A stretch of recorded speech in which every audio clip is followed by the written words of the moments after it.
एक नौजवान लड़का जिसका नाम एलेक्स था, घने जंगल की जान बरवाना हवा असामीद के साथ कहोहा सी पोशीद हराजों को दरियाफ्त करेगा। एक बिगावर नक्शे के साथ लीस उसने अपने सफ़र का आगाज़ किया। जैसे जी से एलेक्स जंगल के अंदर गहराई में जाता गया, वह बुलंदों बाला दरख्तों और रंग बिरंगे परिंदों के सुरीली आवाज़ों से मुतासिर होता रहा। फ़ज़ा में जंगली फूलों की खुशबू सी हुई थी। अचानक एलेक्स ने झाड़ियों में कुछ सरसराहट सुनी। वह रुक गया, दिल तेजी से धड़कने लगा जब एक छोटा बंदर बाहर निकला जो खुशी खुशीच कर रहा था। एलेक्स ने सुकून का सांस लिया और बंदर को केला पेश किया। बंदर जो आबास का साथी बन चुका था, उसे एक छिपे हुए आबशार तक ले गया। वह मंजर दिल को छू लेने वाला था, शफाफ पानी का से ढके पत्थरों पर गिरता हुआ। एलेक्स ने कुछ देर वहाँ कयाम किया और जब वह खुश्क हो गया तो उसने अपने सफ़र को दोबारा शुरू किया।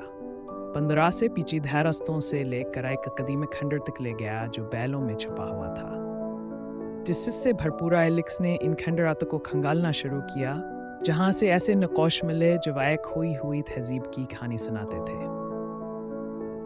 वहाँ लोगों के बारे में सोचने लगा जो कभी यहाँ आबाद थे। जैसे जैसे सूरज गुरूब होने लगा, एलेक्स ने पनाह की तलाश शुरू की। बंदरों से एक गारत ले गया जहाँ वह रात गुजारने के लिए रुक गए। गार के अंदर आए एलेक्स ने एक छोटी सी आग जलाई। शालों की रोशनी दीवारों पर साए डाल रही थी और एलेक्स के दिल में एक अजीब सा सुकून और हैरत पैदा हो रही थी। अगली सुबह परिंदों के चहचहाट से एलेक्स की आंख खिली। इसने सामान को समेटा और अपने नए दोस्त के साथ मुहिम को आगे बढ़ाया। रास्ते में वह रंग बिरंगी तितलियों और टिस्स भरे जानवरों से मिले। दोपहर के वक्त वह एक खिली जगह पर पहुंचे जहां से जंगल के छजे का शानदार मंजर दिखाई देता था। एलेक्स ने अपने दिल में कामयाबी और शुक्रगुजारी का एहसास किया। जब वो आराम कर रहे थे, एलेक्स ने इन कहानियों के बारे में सोचा जो वह वापस जाकर अपने दोस्तों को सुनाएगा। यह जंगल दरियाफ्ता और दोस्ती की सरजमीन था। सूरज जब आसमान पर बुलंद हुआ तो एलेक्स ने वापसी का फैसला किया। उसने अपने कदमों के निशानों की पैरवी की, बंदरास के साथ रहा और उसे महफूज रास्ते से बाहर निकाल लाया।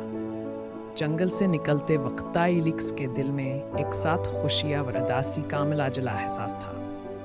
यह सफ़र नाकाबिल फरामोश रहा था और उसने वादा किया कि वह एक दिन ज़रूर वापस आएगा। घर पहुंचकर एलेक्स ने अपने दोस्तों को जंगल की कहानियाँ सुनाई। बंदरों और छुपे हुए आबशार की दास्तानें सुनाकर उन्हें मुतासिर किया।